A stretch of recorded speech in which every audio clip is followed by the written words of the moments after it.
하나님께서는 제가 19살 때 저를 찾아오셨습니다. 그 당시 하나님을 만난 기쁨으로 너무 행복했습니다.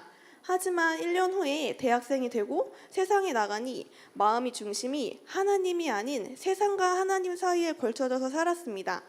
물론 제 나름대로 대학교 내에서 CCC 기독교 동아리 활동도 하고 시간이 나는 대로 교회의 저녁 기도회도 참여하고는 했지만 마음의 중심이 하나님이 아니라 세상이 가치에 있기에 삶에 대한 가치관, 생각, 행동은 세상 사람들과 똑같이 살았습니다.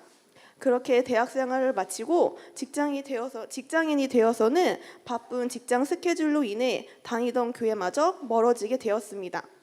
하나님이 살아계신다는 것을 알고 있었지만 이 세상의 기준에 맞춰서 11년 정도를 살았습니다. 사람들이 볼 때는 별탈 없이 제가 잘 살고 있는 것처럼 보였지만 이유는 모르지만 가끔은 공허하다는 느낌을 받았었고, 과거에 다니던 교회에서는 셀 모임으로 자매들과 교제를 하며 삶을 나누었는데 그때가 자주 그리웠고 제대로 된 교회는 어디인지 수소문해서 찾아서 다니고 싶다는 마음이 있었습니다. 그러던 중 하나님은 제 마음속 생각을 들으시고 직장 내에서 유년미 자매를 연결해 주어서 제자로 교회를 통해 신앙생활을 이어갈 수 있게 해주셔서 저는 고등학교 때 처음 만났던 하나님과의 첫사랑을 회복하기 시작했습니다.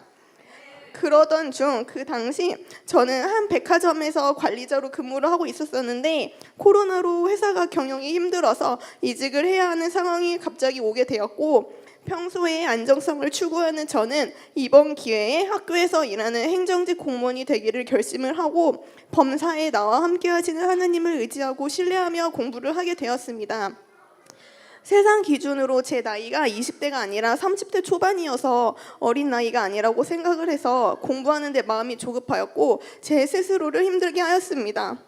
하루는 길거리에서 방언 기도로 하나님께 저 좀 도와달라고 너무 힘들다고 기도를 하고 있었는데 그때 마음속 깊은 곳에서 갑자기 딸아, 너는 반드시 승리할 것이다 라는 생각이 들어왔습니다.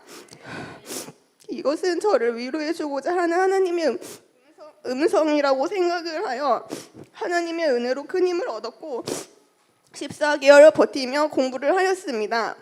온통 공부에만 집중을 하니 제 마음과 육체가 피폐해져 갔는데 제가 마음이 힘들어 보니까 전에는 단 한 번도 마음이 아픈 사람들에 대해서 이해를 하지를 못하였는데 이 세상에는 참 많은 사람들이 정신과 육체가 상해서 위로가 필요한 사람들이 많다는 것을 알게 되었고 그들 영혼에 대한 하나님의 긍휼한 마음을 진심으로 품을 수 있게 되었습니다. 공부를 학원 다니면서 했는데 수많은 20대 동생들이 어린 나이부터 불면증, 우울증, 호흡 곤란 등을 겪고 있는 것을 보고 뒤에서 중보 기도를 하며 그들에게 하나님의 사랑인 복음을 전하고 싶다라는 생각을 가지게 되었고 어떻게 전도를 해야 할까를 고민하는 등 제 마음속 가치관, 관점마저 바꿀 수 있었습니다.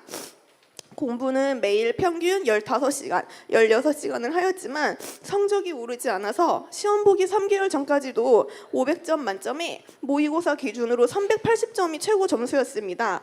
그런데 제가 지원한 대전시 교육행정직은 작년 기준으로 꼴찌로 합격한 점수가 445점이었기 때문에 저는 목표 점수가 450점이었습니다. 하지만 모의고사 점수가 400점도 못 넘었기에 목표 점수 450점은 제게 넘어야 할 큰 산이자 신의 점수라고 느껴졌고 오직 죽은 자를 살리신 하나님의 능력만이 할 수 있는 것이라고 생각을 하여 저는 제가 해야 할 몫인 공부나 열심히 하고 시험 결과는 하나님께 맡겨드리자라는 마음가짐으로 임했습니다. 하루 평균 7시간 정도 목사님 설교 말씀과 말씀의 실제, 찬양을 반복해서 들으며 공부를 하여 나는 누구인지에 대해 알게 되었고 제 믿음이 성장할 수 있었습니다. 매일 1분 1초를 다투며 오직 공부에 집중하며 살았지만 새벽 1시가 되면 하던 공부를 멈추고 하나님과 교제하는 시간을 가졌습니다.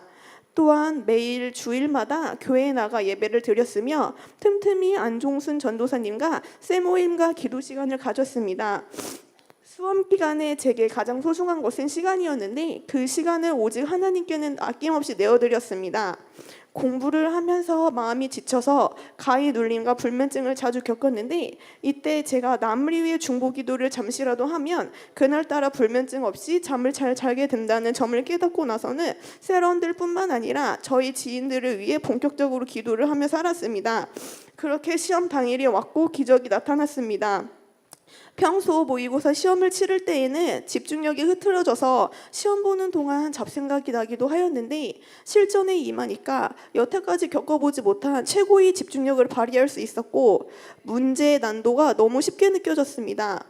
원래 자신 없던 두 과목이 있었는데 그중 한 과목은 20문제 중에서 4문제가 100%까지는 정답에 대한 확신이 없었는데 그중 한 개밖에 틀리지 않게 해주셨고 마지막 한 과목은 교육학개론인데 어렵게 출제해서 정확히 5문제가 처음 보는 내용의 문제여서 답이 이것일까 저것일까 고민해서 찍은 것들을 맞게 해주셨습니다.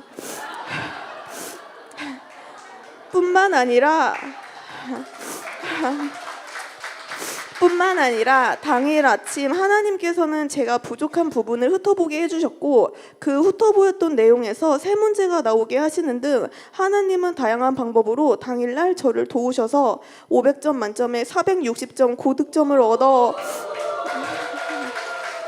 저도 채점 결과를 보고 깜짝 놀랐고 너무 감사했습니다.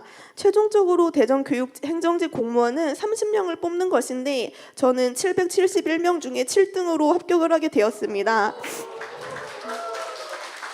14개월 동안 저는 제 스스로의 능력을 믿지 않고 오직 하나님만 신뢰하고 의지하였습니다. 제 성적이 고득점이어서 동기들 중에서 처음으로 발령이 나서 현재 저는 하나님께서 인도해 주신 한 초등학교 행정실에서 근무를 하고 있습니다. 대전의 수많은 학교 중에서 하나님께서 한 학교로 인도를 해주신 거에는 이유가 있다고 믿으며 매사에 감사하는 삶을 살아가도록 노력을 하고 있습니다. 이 좋은 기회를 인도해 주신 유념미 자매님께 감사드리며 목사님, 사모님, 심청분 집사님을 포함해서 교인분들과 저희 세럼분들, 특히나 저희 셀러더이신 안종순 전송사님께서 저희 영혼을 사랑하셔서 밤낮으로 기도해 주시고 심지어 제 시험기간 100분 동안 기도해 주셔서 진심으로 감사한다는 말씀을 드리고 싶고 이 모든 영광을 하나님께 드립니다. 저는 제가 행복하고 기쁠 때에도 하나님을 등한시하지 않고 하나님을 위해 사는 삶, 하나님을 기쁘게 하는 삶, 하나님을 더 알아가는 삶을 살기로 약속을 했습니다. 제 간증을 들어주셔서 감사합니다.